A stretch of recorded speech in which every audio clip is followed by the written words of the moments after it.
அனைவருக்கும் கல்வி, கல்விக்கேற்ற வேலை, வேலைக்கேற்ற சம்பளம், அதை கொண்டு வாழ்கின்ற பெருமைமிக்க வாழ்வு, அதுவே எங்கள் கனவு. வாக்களியுங்கள் மைக் சின்னத்தில்.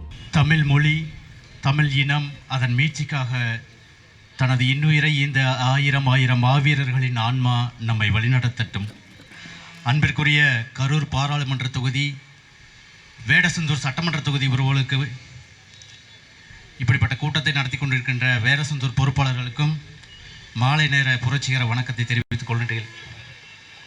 அன்பிற்குரிய சொந்தங்களே, நாம் ஏன் நாம் தமிழர் கட்சிக்கு வாக்களிக்க வேண்டும்?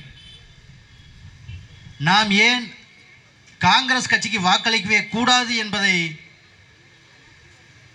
இந்த நாடாளுமன்ற தேர்தலில் இந்த வேடசந்தூர் சட்டமன்ற தொகுதி மக்கள் இந்த நாட்டிற்கு உணர்த்த வேண்டிய காலகட்டத்தில் நாம் இருக்கின்றோம்.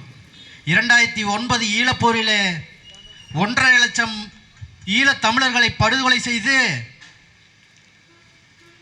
அந்த படுகொலையின் மீது, தமிழர் பிணங்களின் மீது ஏறி நின்று காங்கிரஸ் அரசியல் செய்தது. 2009ற்கு பிறகு 2010 நாம் தமிழர் கட்சி தொடங்கப்பட்டது. தொடங்கப்பட்ட போது எங்கள் அண்ணன் சீமான் அவர்கள் சொன்னாங்க, எந்த இனத்தை அழித்த காங்கிரஸ், அதனோடு கூட்டணி சேர்ந்த திமுக இந்த இரண்டும் இனத்தை அழித்ததோ, அந்த காங்கிரசும் திமுகவும் இந்த மண்ணில் இல்லாமல் செய்வதே இந்த கட்சி தொடங்குவதன் நோக்கம் என்று எங்கள் அண்ணன் சீமான் சொன்னாங்க. இப்போ காங்கிரஸ் முதல் கட்டமாக அழிய தொடங்கிருச்சு. 99% தமிழ்நாட்டில் அழிஞ்சிருச்சு. செத்த பிணத்தை தமிழ்நாட்டில் திமுக தலையில் தூக்கி கொண்டு ஆடுகிறது. ஒரு சில தொகுதிகள் மட்டும்தான் காங்கிரஸ் வச்சிருக்கு, அது கூட்டணி கட்சியோட சேர்ந்து தான் வச்சிருக்கு. அப்படி கூட்டணி கட்சியில் காங்கிரஸ் இல்லைன்னா இங்கே அட்ரஸே கிடையாது காங்கிரஸுக்கு. இந்த முறை நம்ம ஏன் ஜோதிமணிக்கு ஓட்டு போடணும்? அவர்கள் செய்த வேலை என்ன? ஜோதிமணி அவர்கள் 2021 சொல்றாங்க, காங்கிரஸ் கட்சிக்குள்ள ஜனநாயகம் இல்லை, காங்கிரஸ் கட்சிக்கு யாரெல்லாம் பணம் கொடுக்குறாங்களோ அவங்க தான் வந்து வேட்பாளராக தேர்வு செய்யப்படுகிறார்கள் என்று, காங்கிரஸ் கட்சிக்குள்ளேயே ஜனநாயகம் இல்லை என்று ஜோதிமணி அவர்கள் பேசுறாங்க. காங்கிரஸ் கட்சிக்குள்ளேயே ஜனநாயகம் இல்லைன்னா எப்படி இவங்க நாடாளுமன்றம் போய் நமக்கான உரிமைகளை பெற்றுத்தர போறாங்க? இதுக்கு நம்ம அவங்களுக்கு வாக்கு செலுத்தணும். நாம் தமிழர் கட்சி மீது சில குறைகளை அடிக்கடி சொல்லுவாங்க. காங்கிரஸ் வந்து காங்கிரஸாக இருக்கட்டும், திமுகவாக இருக்கட்டும், திமுக 2009 வந்து மாநில கட்சியாக தான் இருக்குது. அது எப்படி இந்திய வெளியுறவுத்துறையில் வந்து சம்மந்தப்பட முடியும், எப்படி வெளியுறவுத்துறையை மாற்ற முடியும் அப்படின்னு? அப்படியெல்லாம் இல்லை. தமிழ்நாட்டில் ஈழப்போர் நடக்கும்போது, 2009 ஈழப்போர் நடக்கும் பொழுது திமுக நினைத்திருந்தால் ஈழப்போரை தடுத்து நிறுத்தி இருக்க முடியும். 2 மனைவியில் கூட்டிகிட்டு போய் மெரினா பீச்சில் கபட நாடகம் போட்டு போரை நிறுத்திட்டுன்னு சொல்லி ஒரு நாளில் எந்திரிச்சு வந்துட்டாரு. அதுவும் ப. சிதம்பரம் சொன்ன தகவலை வச்சுக்கிட்டு வந்துட்டாரு. ஒரு நாள் மட்டும் அடையாள போர் நிறுத்தம் செஞ்சுருந்தாங்க. அதை காரணமாக முன்னாடியே தெரிஞ்சுக்கிட்டு போய் நாடகத்தை நடத்திட்டு வந்துட்டாரு.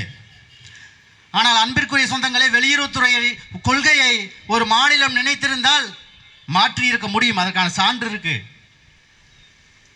கிழக்கு பாகிஸ்தானிலே கிழக்கு பாகிஸ்தான் வந்து வங்கதேச விடுதலைக்காக கிழக்கு பாகிஸ்தானியர்கள் போராடி கொண்டிருந்த போது டாக்கா பல்கலைக்கழகத்தில் படித்துக் கொண்டிருந்த முஜிபுர் ரஹ்மான் என்ற இளைஞர் வங்கதேச விடுதலைக்காக அவர் கிளர்ந்திருந்து போராடினார். அங்கே ஒரே மதம் தான் இருந்துச்சு, இஸ்லாமிய மதம். பாகிஸ்தான் முழுக்க இஸ்லாமிய மதம் தான். ஆனால் 2 மொழி பேசக்கூடிய இனங்கள் இருந்தது. அங்கே வங்க மொழி பேசக்கூடிய இனம் தனியாக இருந்தது, உருது மொழி பேசக்கூடிய இனம் தனியாக இருந்தது. அன்பிற்குரிய சொந்தங்களே, ஒரே மதம்தான், ஆனால் இனத்திற்காகவும் மொழிக்காகவும் அங்கே சண்டை நடந்தது. அப்படி நடக்கும்போது வங்க மொழி பேசக்கூடிய வங்காளியர்கள் அடித்து விரட்டப்படுகிறார்கள். தன்னுடைய உயிர்களை காப்பாற்றிக் கொள்வதற்காக கொல்கத்தா போன்ற நகரங்களுக்கு இடம்பெயர்கிறார்கள். அப்பொழுது கொல்கத்தாவை ஆண்டு கொண்டு கொல்கத்தாவில் முதலமைச்சராக இருந்த சித்தார்த் சங்கரை சொல்றாங்க இந்திரா காந்தி கிட்ட, நீ உன்னுடைய இராணுவத்தை அனுப்பி வங்கதேச என்னுடைய மொழி பேசும் என்னுடைய இன மக்கள், வங்க மொழி பேசுகின்ற மக்கள் அங்கே படுகொலை செய்யப்படுகிறார்கள்.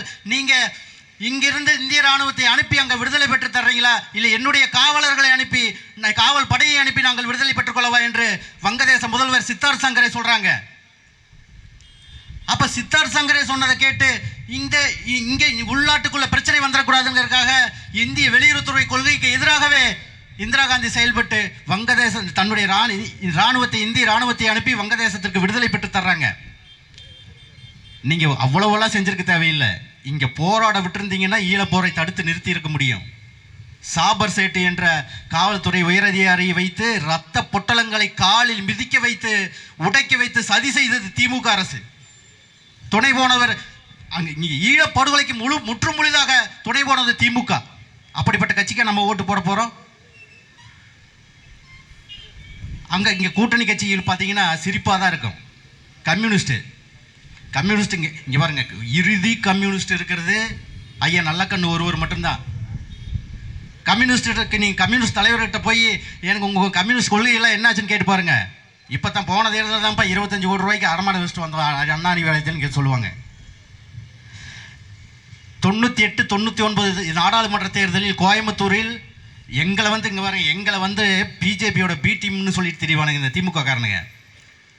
இப்போ பாருங்க, 98, 99 தேர்தலில் கோயம்புத்தூரில் அதுக்கு முன்பே குண்டுவெடிப்பு நடந்துருது. குண்டுவெடிப்பு காரணம் இஸ்லாமியர்கள் தான்.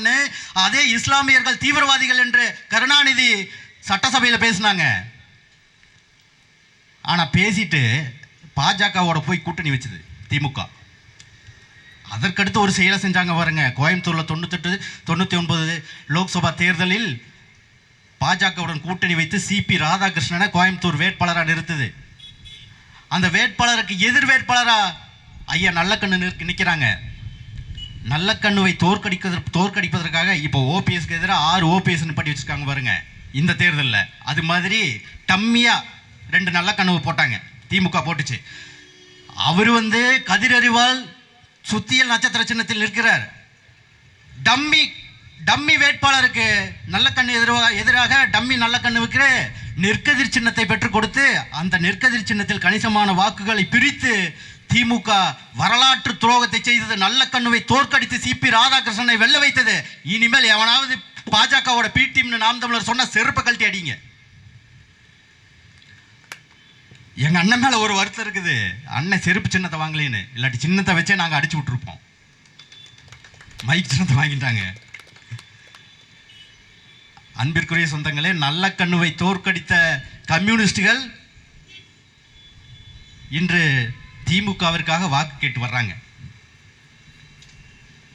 புன்னப்பூரா வயலூரில் இங்கே பாருங்க, கம்யூனிஸ்ட் கொள்கை மாநாடு நடத்துவாங்க. அப்போ நடத்தும்போது பாடுவாங்க, புன்னப்பூரா வயலாறில் சேலம் சிறையில் கையூரில் மதுரை மண்ணில் தஞ்சையிலே ஆத்தூரின் தெருக்களிலே ரத்தம் சிந்திய தியாகிகளே உங்களுக்கு எங்கள் வீர வணக்கம் என்று கொள்கை முழக்கமிடுவாங்க. அந்த ஆத்தூரின் தெருக்களிலே ரத்தம் சிந்திய வீரர்களே என்று பாடுறாங்க இல்லையா, அந்த ஆத்தூரின் தெருக்களில் இருக்கிற ரத்தம் சிந்திய வீரர்கள் யாரு? 1 பைசா மின்சார கட்டணத்திற்காக போராடி உயிர் நீத்தவர்கள் யார்? அந்த போராடிய தொழிலாளர்களை, விவசாயிகளை சுட்டுக் கொன்றது யாரு? சுட்டுக் கொன்னது திமுக, கருணாநிதி. சுட்டதுக்கு பின்னாடி கருணாநிதி பேட்டி கேட்குறாங்க பத்திரிகையாளர்கள். என்ன சொல்றது தெரியுமா? துப்பாக்கியிலிருந்து குண்டுகள் தான் வருமே தவிர பூக்கள் வராதுன்னு கிண்டல் பண்ணாரு. எதுகை மோனை வேற. அப்படிப்பட்ட கட்சிக்கு நம்ம ஓட்டு போட போறோம். சுட்டு கொன்றவர்களுக்கு எதுகை மோனையில் திமிராக பதில் சொன்ன கருணாநிதிக்கா நம்ம ஓட்டுன்னு இந்த வேடசந்தூர் பகுதி மக்கள் சிந்திச்சு பார்க்கணும். கம்யூனிஸ்டுகள் விலை போயிட்டாங்க. கம்யூனிஸ்டுகள் இப்போ இல்லை, ஒரே கொள்கை தான் கம்யூனிஸ்டுகளுக்கு. ஆனால் 2 கட்சி 25 கோடி ரூபா வாங்கி 2 கட்சி 12 கோடிக்கு செலவு மிச்சம் வச்சுக்கிட்டது தான் மிச்சம். அவர்களுக்கு கொள்கையே கிடையாது. அடுத்து மதிமுக கூட்டணியில் இருக்குது. மதிமுகவுடைய வைகோ சொல்றாரு, தன்னஞ்சறிவது பொய்யற்க பொய்த்த பின் தன்னஞ்சே தன்னை சுடும் என்று யாரை பார்த்து சொல்றாரு? கலைஞரை பார்த்து சொல்லிட்டு, 2009 ஈழப்போரிலே கருணாநிதி துரோகம் செய்தார், இந்த இனத்திற்கு வஞ்சம் செய்தார், அந்த இனத்திற்கு துரோகம் செய்த துரோகியுடன் கூட்டணி வைத்தால் என் பிணம் கூட என்னை மன்னிக்காது என்று வைகோ பேசினாங்க. 6 மாதம் கூட இல்லை, கூட்டணி போயாச்சு. அவ்வளோதான் இவர்களுடைய கொள்கை. திருமாவளவன், கம்யூனிஸ்டுகள், வைகோ எல்லாம் சேர்ந்து மக்கள் நல கூட்டணி என்ற ஒரு கூட்டணியை வச்சு அது பிரிஞ்சு போன கந்தரகோலமெல்லாம் ஆயிடுச்சு.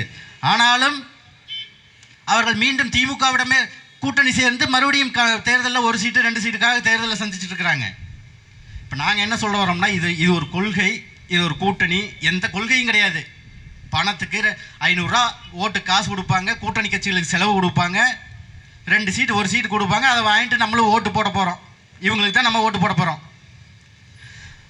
அன்பிற்குரிய சொந்தங்களே, ஒரு தெளிவு வேணும். இங்கே நாம் தமிழர் கட்சி நீங்கள் என்ன செஞ்சிருச்சு ஓட்டு கேட்பீங்கன்னு கேட்கலாம். நாம் தமிழர் கட்சி எல்லாம் செஞ்சது சிலவற்றை சொல்ல. கையூட்டு ஊழல் ஒழிப்பு பாசறை என்ற ஒரு பாசறை இருக்கிறது.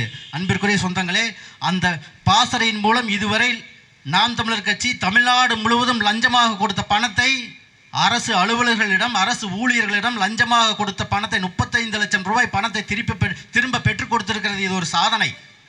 திருப்பூரில் ஒரே காவல் நிலையத்தில் தவறு செய்த ஒரே காவல் நிலையத்தில் இருந்த 6 காவலர்கள் பணியிடை மாற்றம் செய்ய வைத்திருக்கிறது. ஒட்டஞ்சத்திரத்தில் பக்கத்தில் இருக்குது. ஒட்டஞ்சத்திரம் எங்களோட தொகுதி பொறுப்பாளருடைய ஒருவருடைய மாமா வந்து வெள்ளகோயில் தொகுதியில் இருக்காங்க. அந்த வெள்ளகோயில் தொகுதியில் ஒருவருடைய உறவினருடைய மகன் ஆக்சிடென்ட்டில் இறந்துடுறாரு. அந்த இறப்பிற்கு பிரேத பரிசோதனைக்காக 5000 ரூபா காவல்துறை எஸ்ஐ வந்து லஞ்சம் வாங்கிடுறாரு. காவல்துறை சார்பு ஆய்வாளர் அந்த லஞ்ச பணத்தை 1 வாரத்திற்குள் திரும்ப பெற்றுக் கொடுத்தது நாம் தமிழர் கட்சியின் கையூட்டு ஊழல் ஒழிப்பு பாசறை. அவர் எப்படி போட்டார் தெரியுமா? ஜிபேவில் திரும்பி ரிட்டர்ன் போட்டு விட்டார் காசை. முதலை வாய்க்குள் சென்றதை திரும்பி எடுத்து கொடுப்பதெல்லாம் ஒரு சாதனை. எந்த கட்சியிலும் இருக்காது கையூட்டு ஊழல் ஒழிப்பு பாசறை என்கிற பாசறை. அந்த பாசறை இருக்கிறது மட்டும் இல்லை, வேலை செஞ்சிருக்கிறோம். 35 லட்சம் ரூபா அரசு ஊழியர்களிடம் லஞ்சமாக கொடுக்கப்பட்ட பணம் திரும்ப பெற்றுக் கொடுக்கப்பட்டுள்ளது. எந்த உலகத்தில் எந்த கட்சியிலையும் கையூட்டு ஊழல் ஒழிப்பு பாசறை கிடையாது. அதே மாதிரி தான் சுற்றுச்சூழல் பாசறை. வேடந்தாங்கல் பறவை சரணாலயத்தில் சன்ஃபார்மா என்ற நிறுவனம் ஆக்கிரமிப்பு தன்னுடைய கம்பெனி விரிவாக்கத்திற்காக வேடந்தாங்கல் பறவை சரணாலயத்தை எடுக்க முற்பட்ட போது நாம் தமிழர் கட்சியுடைய சுற்றுச்சூழல் பாசறை தான் வழக்கு போட்டு அதை திருப்பி மீட்டெடுத்து கொடுத்தாங்க. இது மாதிரி பல நாம் தமிழர் கட்சியுடைய சாதனைகளை பலவற்றை சொல்ல முடியும். எனவே எனது அன்பிற்குரிய சொந்தங்கள், வேடசந்தூர் தொகுதி மக்கள் தங்களது பொறுப்பை உணர்ந்து தங்களது ஓட்டை விற்காமல் 500 ரூபா 1000 ரூபாய்க்கு விற்காமல் ஒரு எருமை மாடு விற்கிது 50,000 ரூபா 1 லட்சம் ரூபாய்க்கு, ஒரு நாய் விற்கிது 1 லட்சம் ரூபாய்க்கு நாய் விற்கிது, ஒரு பன்னி 50,000 ரூபாய்க்கு விற்கிது. நம்மளை கேவலம் 500 ரூபா கொடுத்து நம்ம ஓட்டை விலைக்கு வாங்க நினைக்கிறாங்க. தன்மானத்திற்காக கொள்கைக்காக தனித்து நின்று இந்த தேர்தலில் களமாடும் நாம் தமிழர் கட்சியின் மைக் சின்னத்திற்கு, எங்கள் அண்ணன் சீமானின் மைக் சின்னத்திற்கு உங்களது வாக்குகளை செலுத்த வேண்டும். எங்கள் ஐயா மருத்துவர் கருப்பையா அவர்களை நாடாளுமன்றத்திற்கு அனுப்பி வைக்க வேண்டும் என்று கேட்டுக்கொண்டு விடைபெறுகிறேன். தமிழ் தாய் வாழ்க, தலைவர் பிரபாகரன் வாழ்க, நாம் தமிழர்.